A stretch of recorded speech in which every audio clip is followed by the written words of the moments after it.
Eu queria trazer aqui uma pergunta que não é uma pergunta boba e que eu entendo perfeitamente que ela apareça, que é uma pergunta do Rafael Arisco, e ele se vira para a gente e pergunta: qual a diferença de autocracia e ditadura de fato?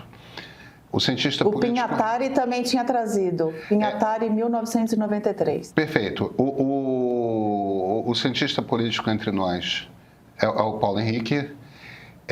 Quando eu falo em autocracia, eu estou falando em ditadura.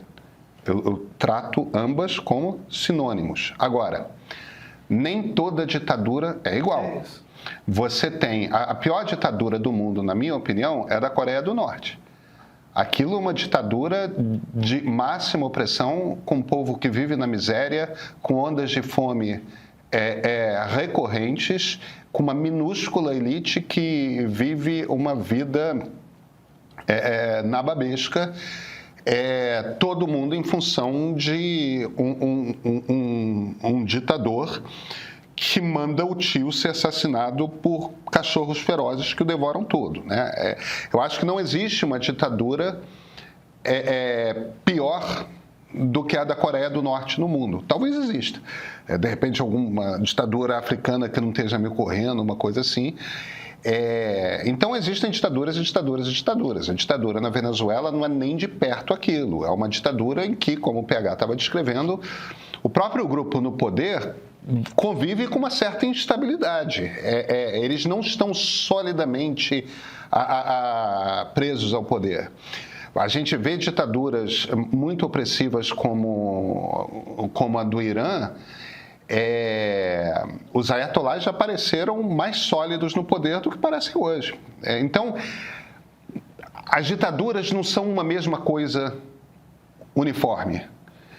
Elas evidentemente são todas repressivas, umas têm essa cara de democracia, no sentido de que tem eleições recorrentes, mesmo que a oposição não tenha de fato chance de chegar ao poder. Outras sequer nem isso, né? O ditador simplesmente manda e desmanda. É isso. Você também trata os termos como sinônimos? Não, eu acho que toda autocracia é uma ditadura, mas nem toda ditadura é uma autocracia. No seguinte sentido, quer dizer, dá para a gente fazer uma explicação sobre o sentido da palavra. Auto, né, que se refere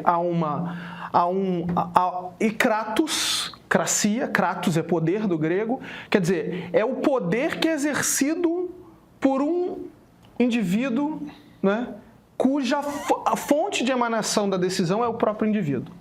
Ou seja, China não é isso. É isso que eu ia dizer. Uma autocracia, no geral, é uma ditadura que tem um líder forte e que controla as grandes decisões. Né? A China não é isso. A China é uma ditadura burocratizada. Quer dizer, o Xi Jinping não é um autocrata, porque ele está constrangido pelas regras do partido, pelas hierarquias do partido, pelas formas de recrutamento político do partido. Né? Você chega às posições no topo do Partido Comunista Chinês, vindo de uma prefeitura no interior, depois governador de uma província. Quer dizer, você tem um processo de recrutamento do partido. Então, se você se meter em corrupção, você é abolido. É confuciano, né? É antigo pra cacete. Exatamente, é isso. Você tem... Quem governa o país é uma burocracia de intelectuais. A ideia confuciana. Tecnocratas, né? Tecnocratas que controlam um certo código que os outros indivíduos não controlam, justamente porque eles fazem essa carreira. Eles são designados de jovens para fazer essa carreira. Exatamente o que faz, inclusive, da China, talvez, o país... das três culturas ancestrais que nós temos, eu tenho repetido isso muito para as pessoas, né? Falando do Irã, existem três culturas ancestrais, que são China, Índia e Pérsia. No sentido de que são culturas que produzem arte e ciência sem interrupção há 3.000 anos. Tipo, respeita esses caras porque Agora, a China tem essa característica, diferentemente de Pérsia, Irã e Índia, a China tem essa característica é uma mesma cultura de administração há 3.000 anos. Exatamente. Deixou de ser mandarim, passou a ser o Partido Comunista e, no entanto, a maneira como você vai crescendo no funcionalismo público desde baixo é uma prova dificílima para entrar, você tem que estudar. E a partir do momento que você entra, como você vai galgando o degrau até chegar lá em cima e ter poder no topo em Pequim, é um processo lento, técnico e burocratizado, essencialmente. E, cara, é impressionante como os caras fazem isso há 3.000 anos e segue funcionando, né? Mas é interessante também, o Irã, ele não é exatamente uma autocracia. Porque o regime político do o Irã tem, enfim, tem partidos, tem... Porque o líder supremo tem um tipo de poder... Eu concordo que tem um colegiado de ayatollahs. Sim. Mas a partir do momento que você é o líder supremo, você pode mais do que o Xi Jinping pode. Sem dúvida. O ayatollah, ele tem uma capacidade de decisão sobre uma série de coisas. Mas o governo do dia a dia, a administração estatal, não está totalmente submetida aos ayatollahs. Agora, o que é uma autocracia clássica? A Rússia. O Putin conseguiu concentrar poder o suficiente para ser um autocrata, ou seja, todas as decisões políticas importantes passam pela vontade dele. Né? Isso é uma autocracia clássica. Né? Rússia, mas é isso. A China, por exemplo, é um exemplo perfeito de uma ditadura que não é autocrática. Né? É uma ditadura, digamos assim, burocrática. Ela não é autocrática, ela é burocrática. Né? O partido tem regras que constrangem. O Putin não tem nenhuma regra objetiva externa a ele que o constranja. Não. É isso que define o autocrata. Para mim, uma prova muito clara dos desejos autocráticos do Trump é que o documento de segurança nacional que foi divulgado no finzinho do ano passado, nós não estamos nem falando ali do começo do governo, de 2 meses atrás, 1 mês e meio atrás, não menciona Ártico, não menciona Groenlândia.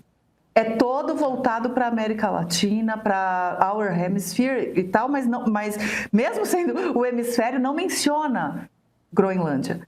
O que eu acho que tem alguns outros recados sendo dados. Tem hora que eu baixo a cabeça, assim, e não é porque eu estou distraída, é porque vocês me falam coisas que eu lembro, e aí só que a minha memória é gelatinosa e eu tenho que buscar referência para não falar bobagem.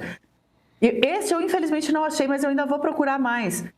Eu li um artigo do Financial Times esse final de semana falando que o Putin mandou um recado para Donald Trump num ataque recente que fez a uma das cidades da Ucrânia com uma arma que poderia carregar armas nucleares. Não estava com nenhuma bomba nuclear, nenhum tipo de armamento nuclear dentro, mas é como se ele falasse assim, olha só, olha aqui como eu posso, olha como eu estou perto olha como você não... Essa guerra aqui você não acabou. Meio que num gesto de provocação, segundo o artigo do Financial Times interpretou, e da minha busca rápida aqui, outros veículos disseram o mesmo. O Washington Post disse o mesmo, o Guardian disse o mesmo. Isso foi agora, faz poucas semanas.